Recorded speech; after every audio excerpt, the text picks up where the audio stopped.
The massive crystalline dome of the Galactic Defense Coalition headquarters stretched across 3 kilometers of polished stone, its walls humming with alien technology that made even the most advanced human computers look like pocket calculators. Commander Lee Hyun adjusted his Earth Defense Force uniform and tried to ignore the constant chittering and clicking sounds coming from the assembled alien delegates.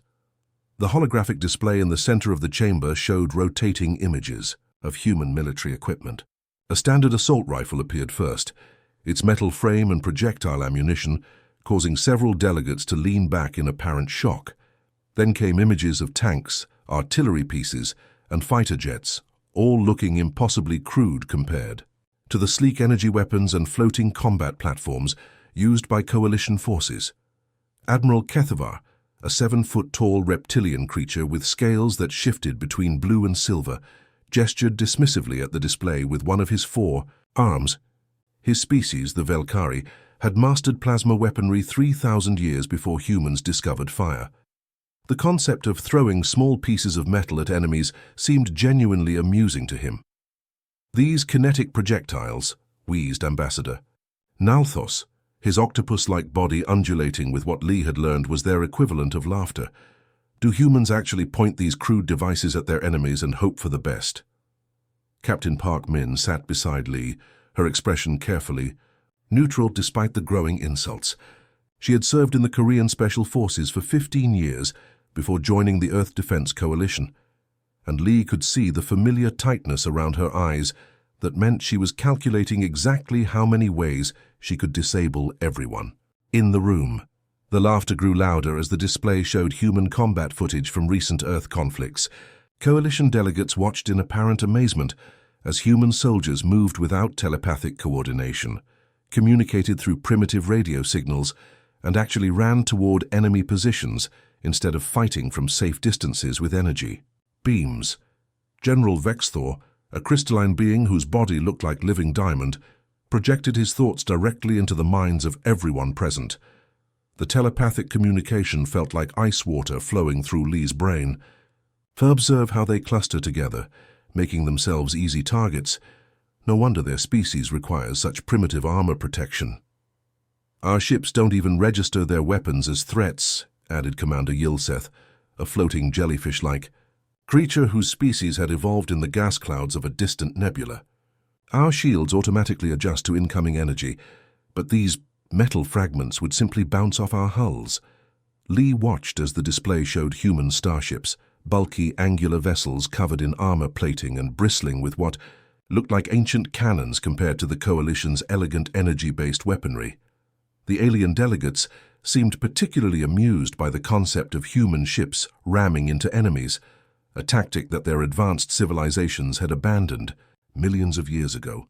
"The Void Swarm approaches from the outer rim," Admiral Kethvar announced, his mental voice carrying undertones of genuine concern that made several delegates shift uncomfortably. "Intelligence reports indicate they have consumed 12 entire star systems. Their bioships adapt to any energy signature within minutes of first contact." The chamber fell silent as holographic images of the Void Swarm appeared, massive organic vessels that looked like crosses between spaceships and deep-sea creatures, their hulls pulsing with bioluminescent patterns that hurt to look at directly.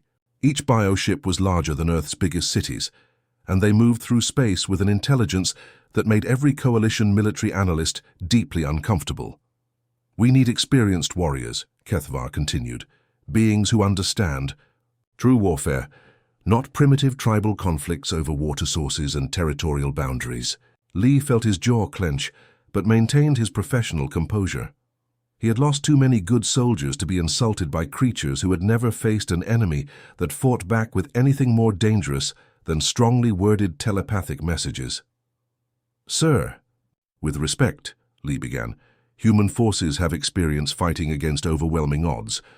Our veterans understand combat in ways that energy-based warfare cannot. Experience losing to each other with sticks and stones," General Vexthor interrupted, his crystalline form pulsing with amusement. "Your species fought wars over pieces of dirt while we were exploring galaxies." The assembled delegates erupted in fresh waves of laughter, clicking and telepathic amusement that made Lee's head throb. Ambassador Nalthos wrapped his tentacles around his bulbous body in what Lee recognized as extreme mirth, while several floating council members actually changed colors in apparent hilarity. Earth forces will be assigned to supply runs and rearguard duties, Admiral Kethvar declared. Leave the actual fighting to species that evolved beyond throwing rocks at their problems. As the meeting began to disperse, Captain Park leaned close to Lee and whispered in Korean, "Let them laugh, Commander. They've never fought an enemy that couldn't be reasoned with or scared away with superior technology." Lee nodded grimly as he watched the alien delegates file out, still chuckling. About human primitive warfare, none of them had ever faced an enemy that required bleeding, dying and winning through sheer stubborn refusal to quit.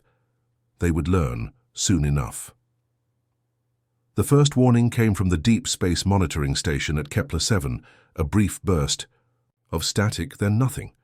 Lieutenant Choi Jin barely had time to register the signal loss before his communication board lit up like a festival of terror.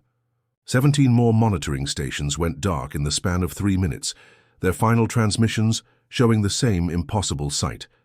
Space itself seemed to be bleeding. The void swarm didn't emerge from hyperspace like normal ships. They tore through the fabric of reality itself, ripping holes in the darkness between stars. What came through those wounds looked like someone's worst nightmare given physical form and the ability to fly faster than light. The bioships defied every rule of spacecraft design that Coalition engineers had developed over millions of years. Instead of metal hulls and geometric shapes, these vessels pulsed with organic life. They twisted through space like massive sea creatures swimming through an ocean of stars, their surfaces covered in what looked like scales that shifted color, from deep purple to sickly green. Each ship was unique, as if they had grown rather than been built, with tentacle-like appendages that reached out to grab smaller vessels and pull them into gaping mouths lined with rows of crystalline teeth. Admiral Kethvar stood on the bridge of his flagship, the Galactic Pride, watching the tactical display with growing horror. The first wave of bioships numbered in the thousands, each one larger than his biggest dreadnought. They moved with impossible coordination, turning and diving through space like a school of predatory fish that had spotted wounded prey. "All ships open fire," Kethvar commanded, his telepathic order reaching every Coalition vessel simultaneously. The response was immediate and devastating, or should have been. Energy beams that could slice through asteroids struck the bioships and simply disappeared, absorbed into their writhing hulls like raindrops hitting the ocean. Plasma cannons that had ended wars fired their superheated charges, only to watch them bounce harmlessly off surfaces that seemed to drink energy and grow stronger. "Sir," reported his tactical officer, a crystalline being whose thoughts carried overtones of panic. "They're absorbing our weapons fire. Hull integrity of the lead bioship is actually increasing." The swarm's response was swift and terrifying. Organic cannons emerged from the bioship's surfaces, firing projectiles that looked like giant seeds. These struck Coalition vessels and immediately began to spread, covering their hulls with rapidly growing organic matter that dissolved armor plating and invaded internal systems. Captain Park Min watched the battle from the human supply vessel, New Sol, positioned safely behind the Coalition's main fleet. Her tactical screens showed something that made her blood run cold. The swarm wasn't just winning, they were learning. Each time a Coalition ship fired, the bioships adapted faster. Energy shields that had protected the swarm initially began to shift and change, becoming more effective with every passing minute. "Lieutenant Choi," she called to her communications officer, "are you getting anything from the Coalition command structure?" Choi's face was pale as he monitored the flood of desperate transmissions. "Captain, it's chaos out there. The Velkari Third Fleet just reported total casualties. Admiral Kethvar is calling for immediate retreat, but half his ships can't disengage. The bioships they're doing something to their engines." Park watched through the observation deck as swarm creatures that looked like flying jellyfish with metallic tendrils swarmed around Coalition vessels, attaching themselves to engine ports and weapon systems. Wherever they touched, the advanced technology simply stopped working, as if the organic invaders were somehow poisoning the sophisticated energy systems that all Coalition technology depended on. The Kalos defense grid, A massive space fortress that had defended the outer rim for 3,000 years lasted exactly 47 minutes. Its energy shields, powerful enough to deflect asteroid impacts, flickered and died as bioships surrounded it like antibodies attacking an infection. The fortress's final transmission was a series of screams in 17 different alien languages before the signal cut to static. 17,000 casualties, Lieutenant Choi reported, his voice barely above a whisper. That's just from the defense grid. Fleet casualties are approaching 50,000. Commander Lee Hyun received the encrypted message from Earth Command. While watching coalition forces scatter like frightened birds, the message was brief, but contained everything he needed to know. Veterans en route. Prepare for unconventional engagement. Authorization Omega-7. He smiled grimly as he recognized the authorization code. Omega-7 meant the gloves were coming off. Earth was sending its most experienced soldiers, the ones who had learned warfare not in sterile training simulations, but in the mud and blood of real battlefields, where sophisticated technology often meant nothing compared to determination and tactical thinking. The third defensive line collapsed when the bioships demonstrated their most terrifying ability. Instead of simply adapting to energy weapons, they began to predict them. Coalition ships found their targeting systems useless as the swarm anticipated every shot, every tactical maneuver, every desperate strategy that their telepathic commanders could devise. Admiral Kethvar's pride, built over centuries of military victories against civilized opponents, finally shattered as he watched his fleet dissolve around him. His flagship shuddered as organic projectiles struck its hull, and he felt something he hadn't experienced in over 200 years of military service: genuine terror. With trembling claws, he opened a communication channel to the human fleet, the same ships he had dismissed as primitive supply runners just days before. Earth vessels. His voice carried undertones of desperation that every human on the channel could hear. We require immediate assistance. Our forces are... We cannot... Stop them. Please, we need your help. The galaxy's laughter had finally stopped. The transport shuttle Busan Express docked with the coalition flagship Galactic Pride, while bioships prowled the outer system like hungry sharks. General Kim Dae stepped through the airlock wearing battle-scarred armor that looked ancient compared to the sleek energy suits worn by coalition officers. Behind him followed 12 of Earth's most experienced veterans, each one carrying scars and equipment that told stories of wars fought in trenches, cities, and places where sophisticated technology went to die. Kim's weathered face bore the marks of 30 years spent in conflicts across Earth, from urban warfare in bombed-out cities to jungle campaigns where soldiers learned that survival meant adapting faster than the enemy could kill you. His left eye was cybernetic, replaced after shrapnel from an improvised explosive device had taught him that war rarely followed the rules written in textbooks. Admiral Kethvar's bridge fell silent as the human veterans filed in. The aliens had expected reinforcements that looked like their own forces, pristine uniforms, advanced energy weapons, and the confident bearing of soldiers who had never faced an enemy that couldn't be defeated through superior technology. Instead, they got what looked like a group of scarred mercenaries carrying weapons that belonged in a museum. Your energy-based warfare is feeding them, Kim explained without preamble, gesturing toward the tactical display where bioships continued to consume coalition vessels. Every plasma beam you fire teaches them something new. Every coordinated telepathic attack gives them advance warning of what you're planning. Major Song Hana stepped forward, her cybernetic arm catching the bridge lights as she moved. The prosthetic was military-grade, but deliberately crude-looking, designed for battlefield repairs rather than aesthetic appeal. She had lost her original arm during a boarding action against space pirates who had learned to jam sophisticated targeting systems, forcing her to fight with nothing but reflexes and determination. The swarm's adaptation protocols are designed for energy-based threats, Song explained, her voice carrying the flat authority of someone who had survived situations that killed most of her unit. They've probably never encountered kinetic weapons or chemical explosives because every advanced species abandoned them millions of years ago. Admiral Kethvar's scales had faded from their usual brilliant blue to a sickly grey color that indicated extreme stress among his species. But without telepathic coordination, how do we synchronize our attacks? How do we maintain formation integrity? Colonel Yunte hefted his weapon, an ancient-looking assault rifle that fired metal projectiles instead of energy beams.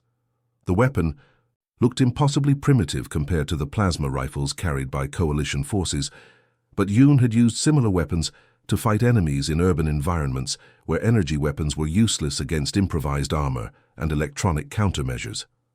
The swarm reads patterns, Yoon explained, checking his weapon's magazine with practiced efficiency. They anticipate coordinated attacks because hive minds think in terms of organized behavior. But they can't predict chaos, and they can't adapt to individual soldiers making split-second decisions based on experience rather than predetermined tactics. The alien officers exchanged glances that conveyed their confusion through subtle changes in posture and coloration. Ambassador Nalthos, his tentacles drooping with exhaustion, managed to voice what they were all thinking. How do we fight without coordination? Our entire military doctrine depends on telepathic unity and energy-based superiority. General Kim smiled grimly, the expression making his scarred face look even more weathered. You learn to think like humans. You fight like individuals who happen to be on the same side, not like components in a perfectly coordinated machine. Outside, the bridge viewports, the final wave of swarm bioships approached the Coalition's last stronghold, a massive space station that housed 3 million refugees from the consumed outer colonies. The organic vessels moved with predatory grace, their hulls pulsing with bioluminescent patterns that seemed to mock the advanced technology of their prey. Kim's veterans began unpacking equipment that looked like it belonged in a historical display rather than a modern battlefield. Chemical explosive charges replaced energy grenades. Ballistic weapons took the place of plasma rifles. Boarding gear designed for close-quarters combat in hostile environments replaced the sophisticated combat suits that coalition forces relied on. Sergeant Park Jun, a veteran of 3 different Earth conflicts, demonstrated the loading procedure for a magnetic accelerator rifle to a group of bewildered coalition soldiers. The weapon fired tungsten slugs at hypersonic velocity using electromagnetic principles that were older than most of the alien civilizations. The beauty of kinetic weapons, Park explained, is that they don't rely on sophisticated targeting systems or energy matrices. Point, shoot, and physics does the rest. No electronic signatures for the enemy to learn from, no energy patterns to adapt to. Lieutenant Nam so showed coalition engineers how to construct improvised explosive devices using materials available on any starship. The chemical reactions involved were so primitive that the swarm's bioships had no evolutionary framework for understanding them. Remember, General Kim told his expanding group of human and alien soldiers as the bioships entered weapons range, we're fighting an enemy that learns from every mistake we make. So don't give them patterns to learn from. Fight like you're outnumbered, outgunned, and too stupid to quit. Fight like every battle might be your last, because against these things, it probably will be. The coalition officers watched in fascination and growing hope as human veterans prepared for a type of warfare that their species had abandoned eons ago. For the first time since the swarm arrived, they began to believe that survival might be possible. The galaxy was about to rediscover why humans had survived so long on a hostile planet. The swarm's first fatal error was dismissing the human vessels as insignificant support craft. The bioships had grown accustomed to coalition energy weapons that announced their presence with bright flashes and electromagnetic signatures.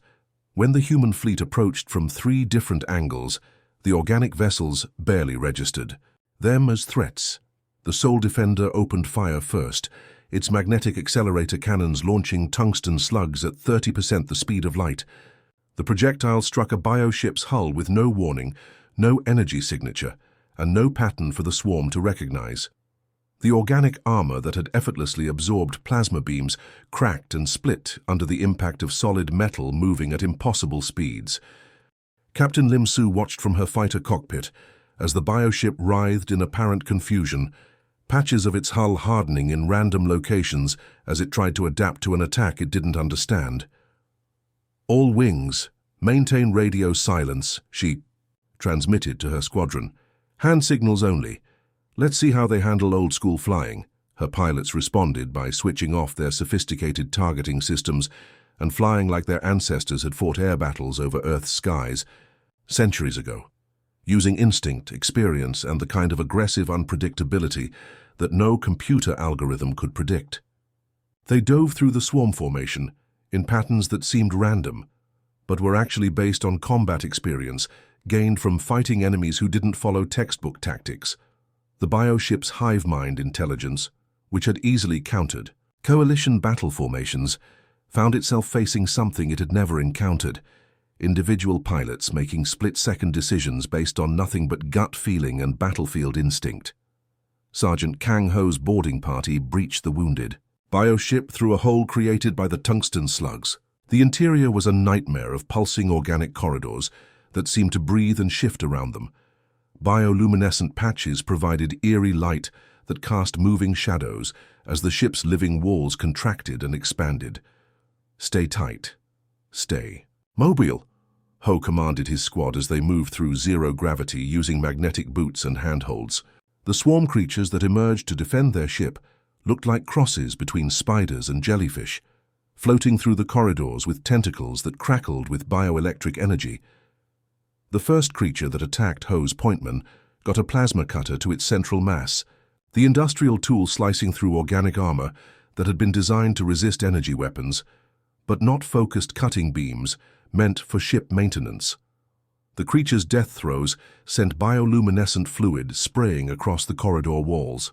"Left. Flank grenades," Ho shouted, pulling the pin from an old-fashioned fragmentation device and hurling it into a mass of biomatter that was trying to seal off their advance. The chemical explosive detonated with a sharp crack, sending metal fragments tearing through organic tissue that had no evolutionary defense against simple shrapnel.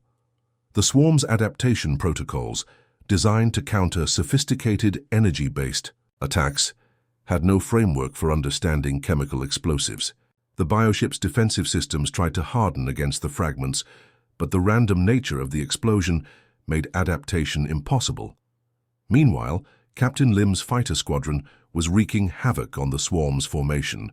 Her pilots flew attack, patterns that seemed insane to the hive mind intelligence, diving through their own crossfire, breaking formation to pursue individual targets, and using maneuvers that violated every principle of coordinated warfare. "Dragon Leader, this is Dragon 3, came a voice over the radio. "I've got a bioship trying to grab me with those tentacle things. Permission to ram?" "Negative, Dragon 3, Lim responded. "Use your momentum. Remember what they taught us about asteroid fighting. When something tries to grab you, make it regret it." Dragon 3 rolled his fighter and fired his engines at full thrust while partially caught in the bioship's grasp. The organic tentacles, designed to capture and hold prey, couldn't maintain their grip against the fighter's raw acceleration. The pilot broke free and immediately turned to strafe the bioship's wounded appendages with kinetic rounds. Lieutenant Namjoon monitored the battle from the command ship, watching as the swarm's adaptation protocols struggled with humanity's chaotic fighting style. "General Kim, they're starting to learn. The bioships are beginning to harden against kinetic strikes." "Then we change tactics," General Kim responded, with the calm voice of someone who had fought enemies that adapted faster than traditional military thinking could handle. "Sergeant Park, begin boarding operations on targets 2 through 7. Corporal Lee, start psychological warfare protocols." The humans switched their strategy with the fluid adaptability that had kept their species alive on a hostile planet. Instead of continuing the long-range bombardment, they launched boarding parties at multiple bioships simultaneously. The swarm's hive mind, which excelled at coordinated defense, found itself fighting dozens of separate battles inside its own vessels. Each boarding party used different tactics. Some relied on explosive charges, others used plasma cutters and kinetic weapons, while still others employed psychological warfare techniques that the swarm couldn't comprehend. Human soldiers would retreat from one corridor only to attack through ventilation systems, or they would use the bioship's own organic systems against them by introducing chemical agents that disrupted the creatures' biological processes. The psychological warfare was perhaps the most effective. Humans had learned to fight enemies that could think and feel fear, so they used techniques designed to break morale and create panic. They played recordings of human war cries through the bioship's communication systems, used strobe lights to disorient creatures adapted to steady bioluminescence, and employed tactics that seemed designed to cause maximum psychological damage rather than just physical destruction. The galaxy watched in amazement as humanity's primitive veterans systematically dismantled bioships using nothing but experience, improvisation, and the stubborn refusal to surrender that had carried them through countless Earth conflicts.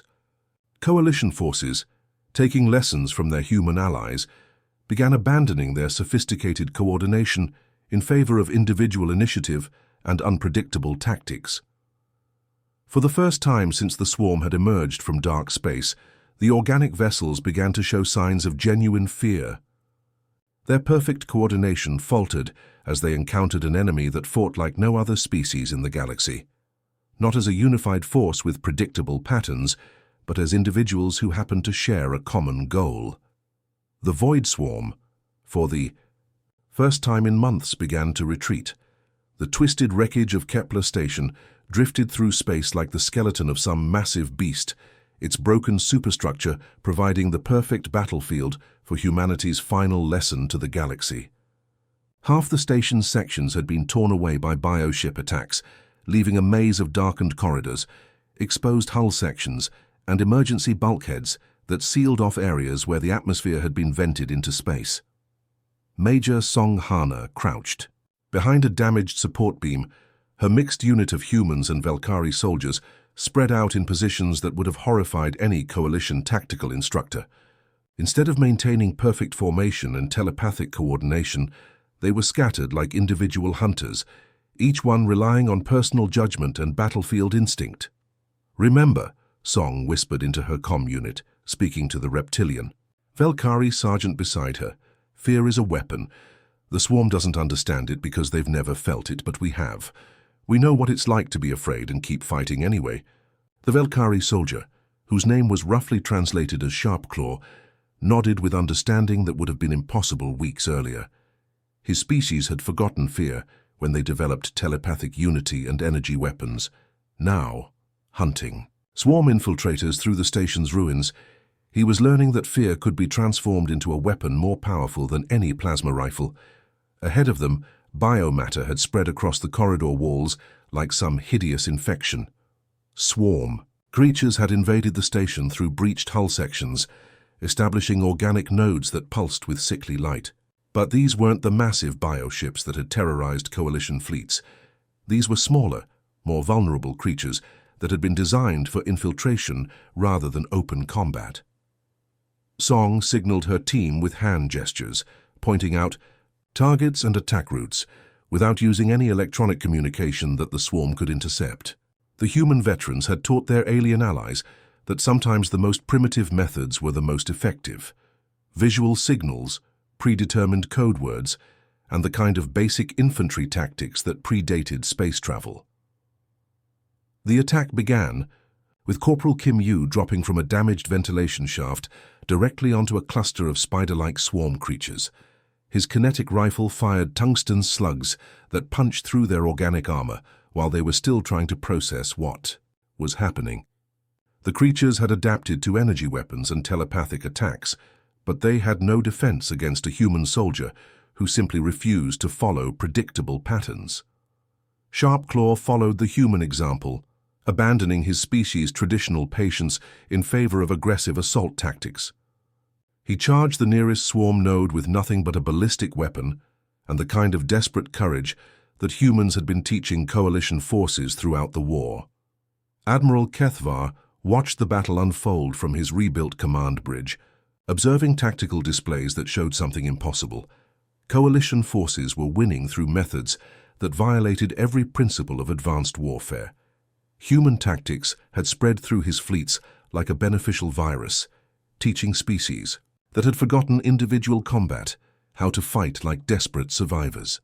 "Sir," reported his tactical officer, The Velkari Third Fleet is reporting successful boarding actions against 17 bioships. They're using human assault patterns. No coordination, no predictable formations, just individual units attacking. Based on battlefield assessment, Kethavar's scales had returned to their normal blue coloration, but now they carried undertones of something his species had rarely felt. Genuine respect, mixed with healthy fear.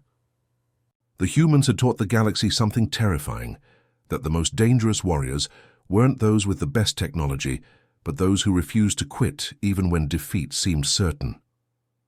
Colonel Yun Tai led the final assault against the Swarm's Command bioship, a massive organic vessel that had positioned itself at the center of their formation like a queen surrounded by her drones. His boarding teams moved through the ship's writhing corridors with explosive charges and close combat weapons, fighting in conditions that would have killed coalition soldiers trained for energy-based warfare.